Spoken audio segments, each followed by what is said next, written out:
Ok, professor, então tá bom. A Marcela diz que ficou em dúvida sobre a questão 5. Vamos ver qual é a questão 5, Marcela.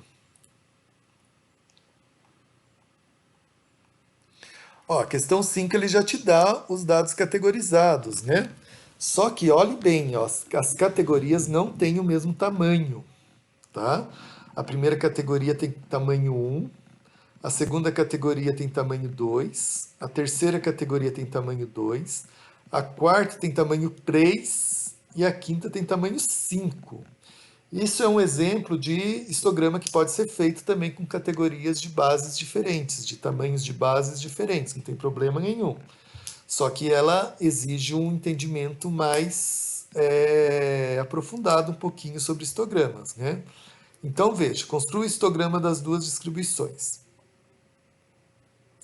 É, Veja, ó, construa o histograma das duas distribuições. Para construir o histograma das duas distribuições, a gente pode fazer tanto em frequência absoluta, como frequência acumulada, desculpa, como frequência relativa, ou como frequência relativa dividido pelo tamanho da base, por delta, lembra? Nesse caso, se vocês forem fazer a frequência relativa dividido pelo tamanho delta da base, vocês vão ter que dividir cada caixinha, né? Vocês vão ter que dividir por uma base diferente. Aqui a delta é 1, aqui o delta é 2, aqui o delta é 3 e aqui o delta é 5. Então, na hora de dividir a frequência relativa por delta, vocês vão ter que ter um certo cuidado, tá bom? Então, esse histograma, frequência relativa por delta, ele é o mais importante, porque ele tem área 1, tá? E é ele que vai estar relacionado com a curva de probabilidade quando a gente estudar a probabilidade lá na frente, né? Probabilidade de variáveis contínuas, como é o caso aqui. Essas aqui são variáveis contínuas que foram categorizadas, tá? Então, construir o histograma das duas distribuições vocês podem construir de qualquer forma, com frequência absoluta, com frequência relativa ou com frequência relativa dividido por delta, das duas zonas, da zona urbana, e depois faz um outro histograma para a zona rural. Fazem dois histogramas aqui. Com base nos histogramas, compare e discuta as duas distribuições. Cuidado, para se poder comparar os dois histogramas, o eixo do y deve estar padronizado, ou seja, tem que estar em porcentagem ou tal que a área do histograma seja igual a 1. Então, ele só está falando que para poder comparar histogramas, vocês têm que normalizar o dado. E como que vocês normalizam? Vocês não podem usar a frequência absoluta. Vejam aqui, ó, que quando eu comparei esses dois histogramas aqui, né, o dos funcionários P e dos funcionários T, eu fiz em frequência relativa, em porcentagem, tá? Por quê? Porque em frequência relativa a gente pode comparar histogramas entre si. Se eu fizesse em frequência absoluta, no P tinha só 7 dados, enquanto que no T, eu não sei quantos dados tinha, se era 7 também, mas vamos supor que tivesse 10. Mas se fosse 10 dados aqui e 7 dados aqui, eu não poderia comparar em frequência absoluta. Então, para comparar histogramas, ou eu faço na mesma escala aqui, que é a frequência relativa, ou na mesma escala que é a frequência relativa dividido por delta, tá? Então eu posso comparar histogramas somente quando eles estiverem em frequência relativa no eixo y ou frequência relativa comparado dividido por delta.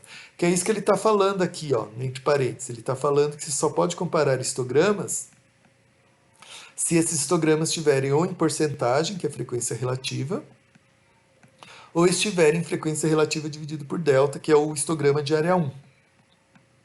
Tá?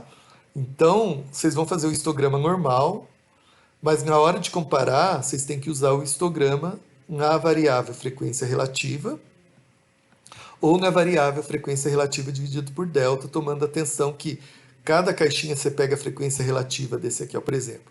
Aqui é 5%, né? De 7 a 10, você tem 5% de frequência relativa nessa categoria. 5 dividido por 100, 5%. Se você quiser a frequência relativa por delta dessa categoria, é 0,05 dividido por 3. 0,05 dividido por 3, eu não sei quanto dá, acho que dá 0,01666 aí, né? Então, já nessa daqui, ó, 15 dividido por 100, a frequência relativa é 15%, 0,15. E aí você ter a frequência relativa dividido por delta, vai ser 0,15 dividido por 2, dá 0,075, tá? Aqui 30% é a frequência relativa. 30% dividido por 1 continua 0,3. Então, aqui a frequência relativa dividida por delta continua sendo 0,3.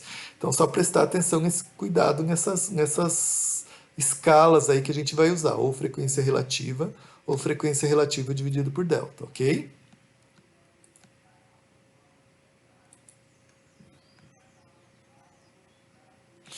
Você entendeu? Vamos ver aqui no bate-papo.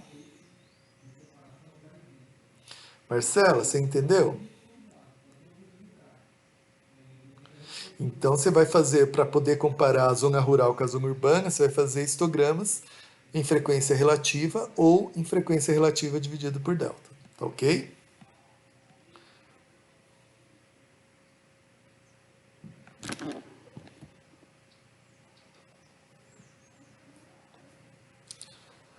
Mais alguma dúvida, pessoal?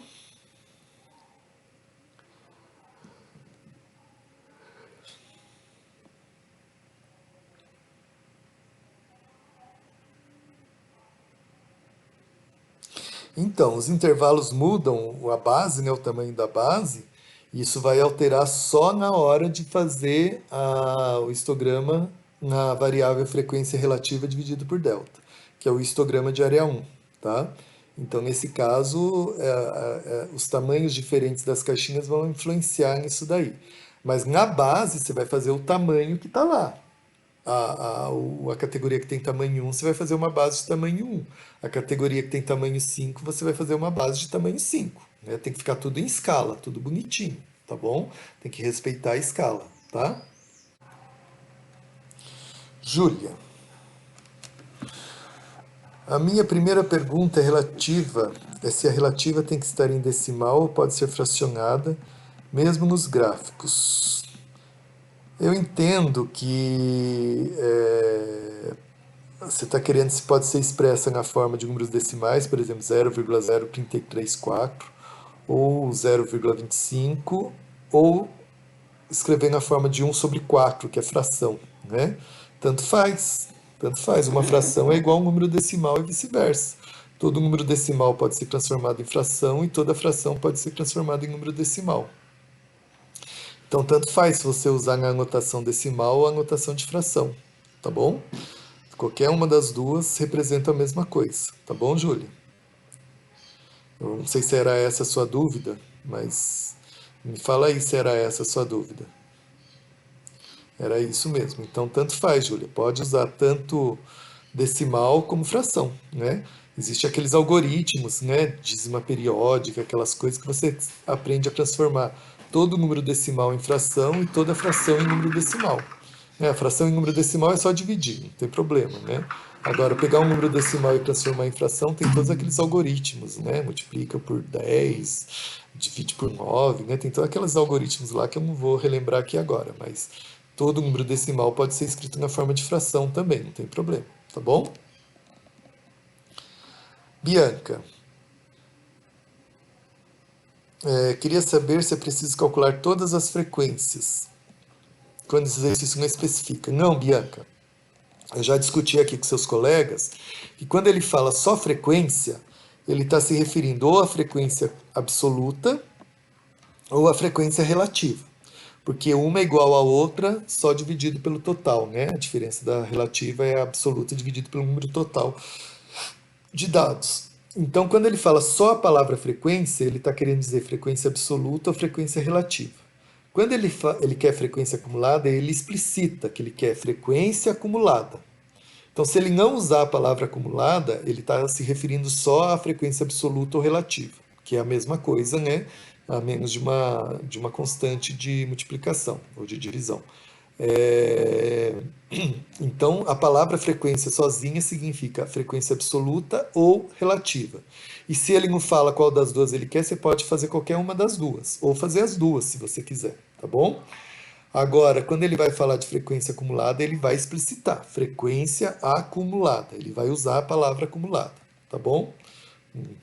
Se ele fala só frequência, ele não está se referindo à frequência acumulada, tá bom? E aí ela faz uma outra pergunta. E também se é possível calcular a frequência acumulada para variáveis qualitativas nominais, já que não existe uma ordem. Não, não tem sentido, Bianca. Eu também já conversei com seus colegas aqui antes de você entrar, que variáveis qualitativas nominais que não têm uma ordem, não tem sentido calcular a frequência acumulada, porque a ordem que você der para elas é uma ordem que você escolheu, é subjetiva sua. Então não tem significado nenhum, porque você pode escolher uma ordem e eu posso escolher outra ordem, e a nossa frequência acumulada vai ser completamente diferente uma da outra. Então, frequência acumulada para variável qualitativa nominal não tem sentido, só tem sentido para variável qualitativa ordinal, que tem uma certa ordem. Aí sim, aí você pode definir a ordem de baixo para cima, de cima para baixo, e aí fazer frequência acumulada, tá bom? Vamos abrir a porta.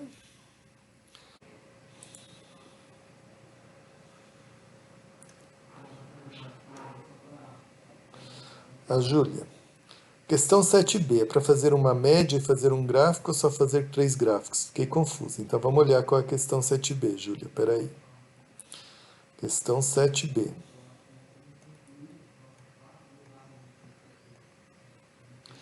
Compare graficamente as notas estatísticas por tipo de sessão. Ah, tá. Isso aqui, Júlia, a gente chegou a fazer um rascunho aqui da questão 7b. Essa daqui, ó. Então você vai pegar os funcionários só da seção P. E aqui são as notas de estatística que eles tiraram dos funcionários da seção P. Como eu vou ter que fazer um histograma para comparar os alunos, né, ou melhor, os funcionários de cada seção, nós resolvemos fazer um histograma que englobe todas as notas de estatística que estão lá. Então a menor nota era 4 e a maior nota era 10. Então a gente, a gente resolveu fazer 3 caixinhas, porque em média nós vamos ter 7, 8, 9 dados por cada seção, tá? Então raiz de 9 dá 3, então a gente resolveu fazer 3 caixinhas para cada histograma, tá ok? Então, a primeira caixinha a gente resolveu começar do 2,5 e acabar no 5. Depois, começar no 5 e acabar no 7,5. E começar no 7,5 e acabar no 10. Como a gente vai comparar histogramas, nós só podemos fazer em frequência relativa ou frequência relativa dividido por delta, que é a base da caixinha, tá? Que é o histograma de área 1. Então, nós fizemos aqui, como todas elas têm a mesma base, então nós fizemos na frequência relativa, porque vai dar a mesma coisa se dividir por delta, né? Vai dar o mesmo formato do histograma, tá? Então, para os funcionários da seção P, todos eles estavam nessa última caixinha, então só teve essa barra aqui, tá? Então, 100% dos dados estavam nessa última caixinha. Quando a gente fez para os funcionários da seção T lá, já tinha gente que caiu na segunda caixinha e 71% só caiu na última caixinha.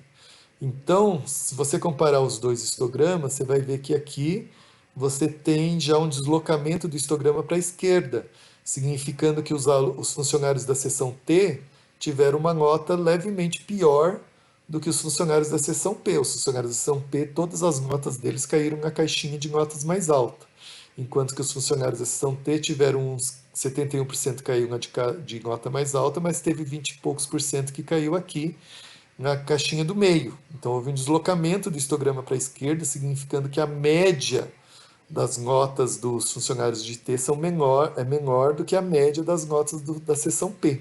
Tá? Nós vamos aprender a calcular a média na próxima aula, nas próximas aulas, e vamos ver que a média daqui vai ser menor do que a média daqui. Né? E aí você faz um terceiro histograma também, com as mesmas caixinhas dos funcionários V, da seção V. E aí você vê se as notas deslocaram mais ainda para a esquerda ou não, voltaram a ficar tudo para a direita, igual dos funcionários P. E aí você vai discutir, então, as notas dos funcionários em cima desses 3 histogramas. Né? Por enquanto, comparando só esses dois, dá para ver nitidamente que as notas dos funcionários da seção P são maiores do que as notas dos funcionários da seção T. Tá bom? Então é isso que você vai ter que fazer na 7B. Ok? Não sei se você entendeu, Júlio, tirou sua dúvida?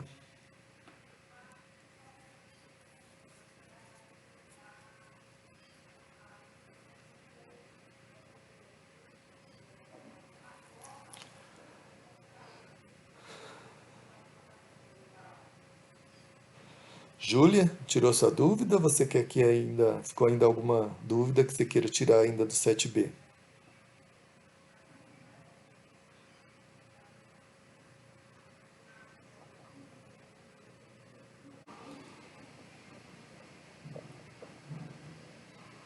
A Bianca está perguntando aqui, ó. Quando o exercício pede que o gráfico tenha área 1, além de fazer o histograma de frequência relativa, é preciso calcular a área para provar que dá 1 ou apenas o gráfico? Bianca, lembra que o gráfico de área 1 é o gráfico que o eixo y ele é a frequência relativa dividido pela base da caixinha, por aquele delta, lembra? Então, na hora de fazer o histograma de área 1, você tem que usar no eixo y, né, no eixo vertical, não a frequência relativa, mas a frequência relativa dividido pelo delta. Então vamos supor, se a base da caixinha é 2 e a frequência relativa é 0,30, né, 30%, o valor que você vai colocar no eixo y da caixinha, a altura da caixinha, vai ser 0,30 dividido por 2, que dá 0,15. Então você vai ter que mudar o eixo do y, os valores do eixo y, na hora de fazer o gráfico de área 1. Você tem sempre que usar a frequência relativa dividido pela base, que é o delta, pelo tamanho da base, da caixinha, tá bom? Eu posso até aqui pegar um exemplo, ó. Vou pegar um exemplo aqui. Não multiplicar pelo delta, é dividir pelo delta. Isso, você até corrigiu aqui embaixo, dividir. Eu vou fazer aqui um exemplo para você, Bianca, ó. Deixa eu fazer um exemplo aqui. Então, exemplo de histograma de área 1. Vou pegar um bem facinho aqui, só para a gente entender, tá bom? Então, imagina que eu tenho aqui as categorias e a frequência absoluta, tá bom? Então, imagina que eu tenho aqui de 0 a 2, de 2 a 4, de 4 a 6, 6 a 8, 8 a 10, tá? Imagina que eu tenho essas categorias. Espera aí que eu vou lá atender a campainha que chegou mais alguém.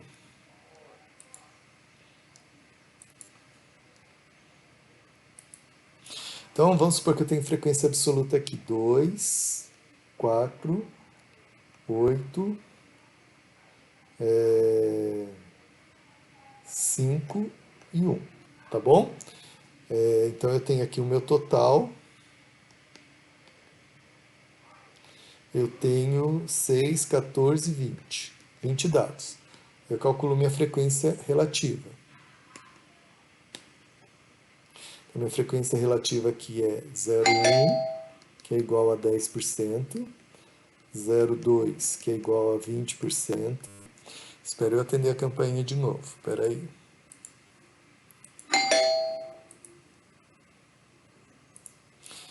Então, aqui eu tenho 0,4, que é 40%.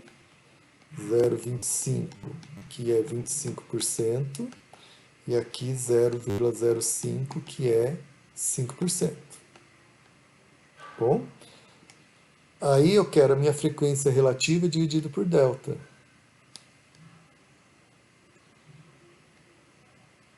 Dividido por delta, certo? Então, ó, como o tamanho da minha caixinha, a base da minha caixinha tem tamanho 2, 2, 2, 2, 2, eu vou dividir toda a frequência relativa por 2.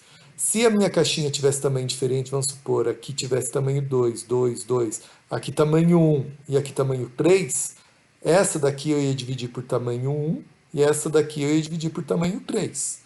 Mas aqui nesse caso todas têm tamanho 2, então eu vou dividir minha frequência relativa tudo por 2. Então vai ficar 0,1 dividido por 2 vai dar 0,05. 0,2 dividido por 2 dá 0,10. 0,4 dividido por 2 dá 0,20. 0,25 dividido por 2 dá 0,125. 0,05 dividido por 2 dá 0,025. Tá bom? Então veja que se eu quero histograma de área 1, eu vou fazer aqui, ó, 0, 2, 4, 6, 8, 10. Eu vou fazer aqui frequência relativa dividido por delta, ok? Então, a minha frequência relativa de 0 a 2 é 0,05, né? Então, vou pôr aqui, ó, 0,05, 0,10, 0,15, 0,20. Então, aqui de 0 a 2 vai ser 0,05. De 2 a 4 vai ser 0,10. De 4 a 6 vai ser 0,20. De 6 a 8 vai ser 0,125. E de 8 a 10 vai ser 0,025. Nossa, esse eixo aqui saiu horrível, né? Deixa eu corrigir ele aqui.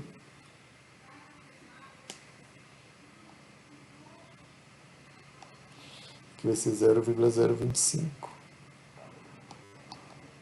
Tá bom? Então, se você fizer a conta, ó, 2 vezes a altura, 0,05, mais 2 vezes 0,10, mais 2 vezes 0,20, mais 2 vezes 0,15, mais 2 vezes 0,025, somar todas essas áreas aqui, você vai ver que a área total dá 1, tá? Então, é nessa variável aqui, frequência relativa por delta, que o histograma vai ter área 1. Certo? Se você fizer com frequência relativa, ele não vai dar área 1. Se você somar a área das caixinhas, não vai dar área 1. A não ser que a base das caixinhas tenha tamanho 1, que nem sempre acontece. Né? Então, para fazer o histograma ter área total 1, a soma da área das caixinhas ser tamanho 1, você tem que usar aqui a variável frequência relativa dividido por delta. Tá bom? Ok? Então, espero que eu tenha tirado sua dúvida, Bianca.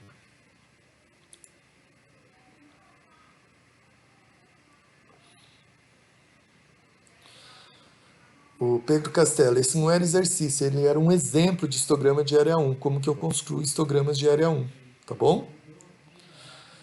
A Júlia está perguntando, eu posso ter um delta que sofre variação em cada intervalo? Pode sim, é o caso do exercício 5. Se você olhar o exercício 5, vamos pegar o exercício 5, ó. Ó, esse primeira caixinha tem base tamanho 1. Esse segundo tem base tamanho 2. Base tamanho 2. Base tamanho 3. Base tamanho 5. Então você vai pegar os histogramas, se você quiser fazer o histograma de área 1, você vai pegar então zona urbana, 10 dividido por 200 dá 5%, ou 0,05. 40 dividido por 200 dá 20%. Então 0,20.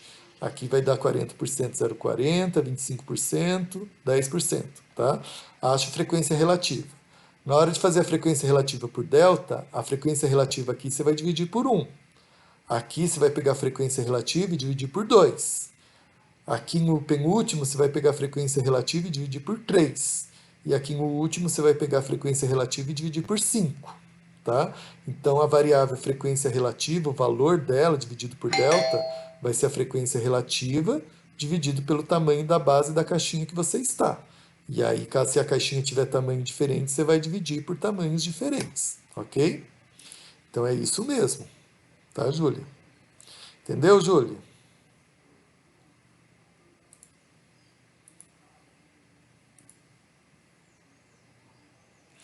Então, para fazer o histograma de área 1, você calcula a frequência relativa normal e na hora de dividir por delta, você repara se todas as caixinhas têm o mesmo tamanho. Se não tiver o mesmo tamanho, se tiver o mesmo tamanho, você divide pelo tamanho, de todas elas pelo mesmo tamanho, mas se tiver tamanhos diferentes, cada caixinha você vai dividir a frequência relativa pelo tamanho da sua caixinha, tá bom?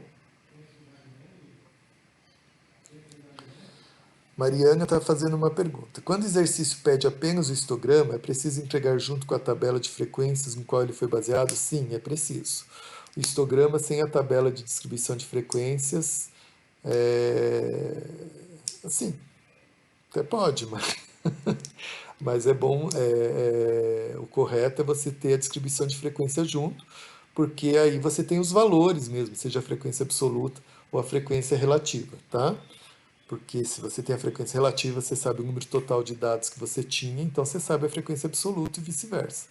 Então, a distribuição de frequência, seja absoluta, seja relativa, quando vocês forem fazer um artigo científico, né, vocês vão ter que colocar essas distribuições de frequência, assim, essas tabelas nos seus artigos, porque ela é fundamental para que quem leia entenda o que vocês fizeram, né? Entenda quantos dados vocês tinham, quantos dados caíram em cada uma das caixinhas. Com o histograma é mais uma visualização de como os dados estão distribuídos ao longo do eixo, né, das caixinhas. Então, o histograma é muito bom para você ver, ó, tá mais acumulado à direita, mais acumulado à esquerda, mais acumulado no meio. Mas a tabela de distribuição de frequência ela é fundamental para você saber exatamente quantos dados caíram em cada caixinha. Então, o histograma sempre tem que vir acompanhado com a tabela de distribuição de frequência. Tá ok?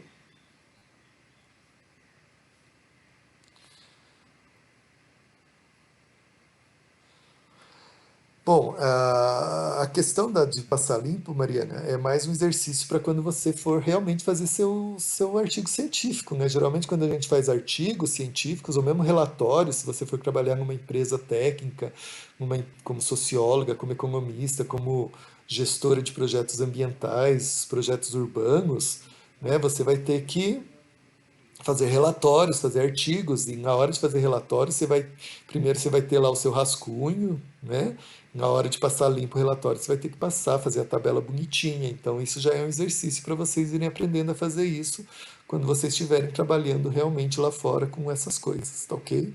E olha que muitos de vocês, sem saber, um dia vão estar trabalhando com isso, né? O Pedro está pedindo para explicar o exercício 9. Pedro, eu já dei uma explicada aqui, mas eu vou reexplicar de novo. O Leonardo, que é um colega seu que está aqui na sala, ele fez o exercício 9 e mandou um PDF para a gente por e-mail. Eu vou de novo pedir licença para o Leonardo e vou abrir o exercício dele aqui, tá? Para você ver como é que fica bonitinho o exercício dele, ó.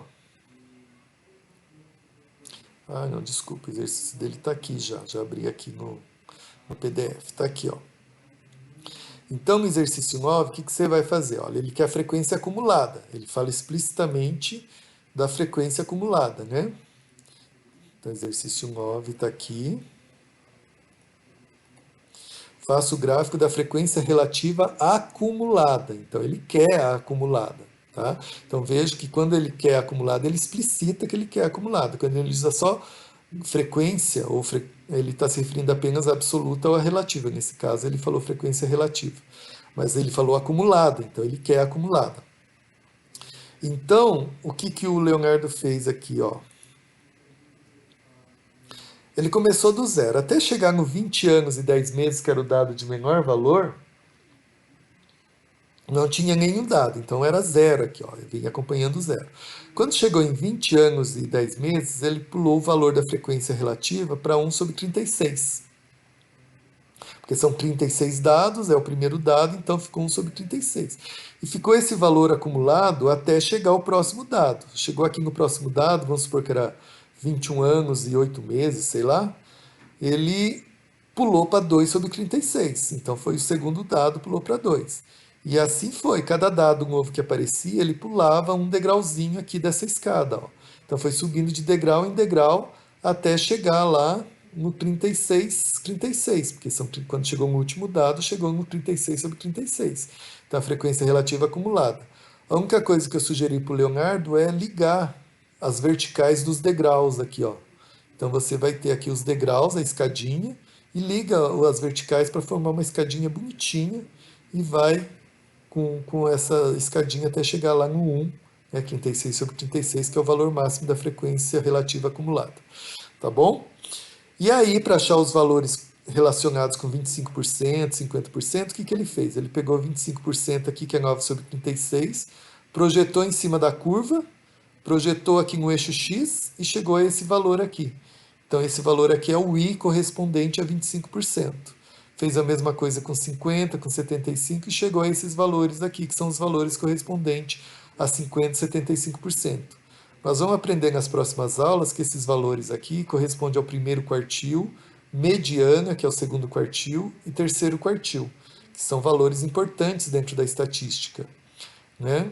E isso daqui é uma maneira gráfica que o exercício já está antecipando para vocês como calcular quartis aqui, calculando quartis de uma maneira gráfica, né? E aí, agora nós vamos aprender a fazer o cálculo de quartis usando uma maneira aritmética, tá bom? Então, exercício 9 é de dado em dado. Você vai dado em dado e vai subindo um degrauzinho por degrauzinho a cada dado novo que aparece, tá bom? Não sei se você entendeu, Pedro?